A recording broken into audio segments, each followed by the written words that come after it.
सीतामढ़ी।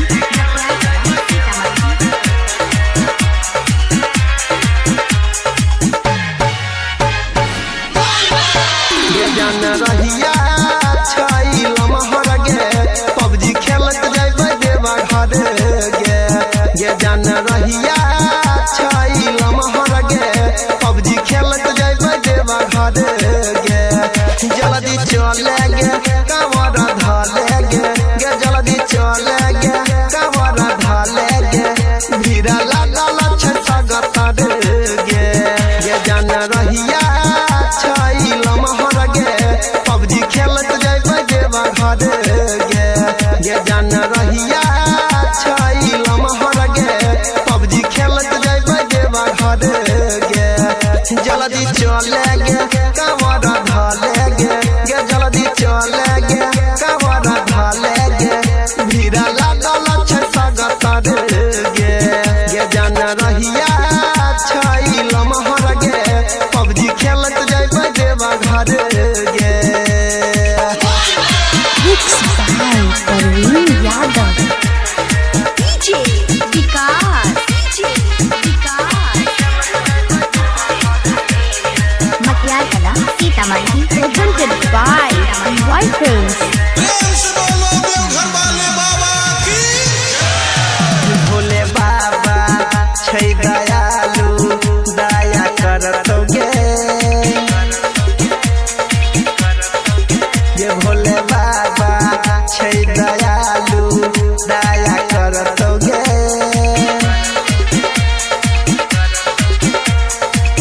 दुख तो हर गे जान उतहरतोगे गे उतहरतोगे गे जान हरतोगे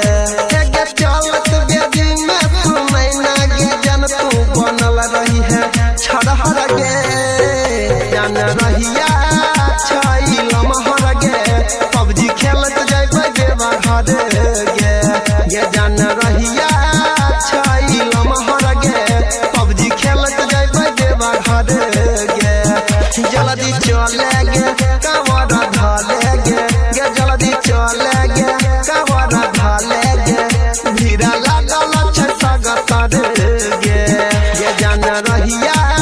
छाई लमहर गे पबजी खेलत जाइबे देवा घर गे।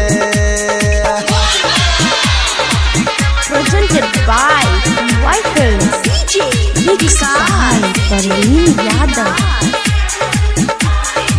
मटियार कला सीतामढ़ी।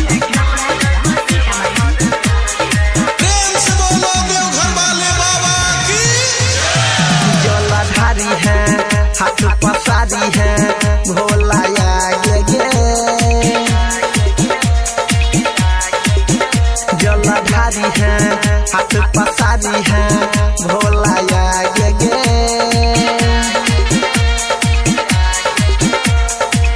ओकरे पर दुनिया छठी कला बदल तो भाग गे गे जान भाग गे गे जान भाग गे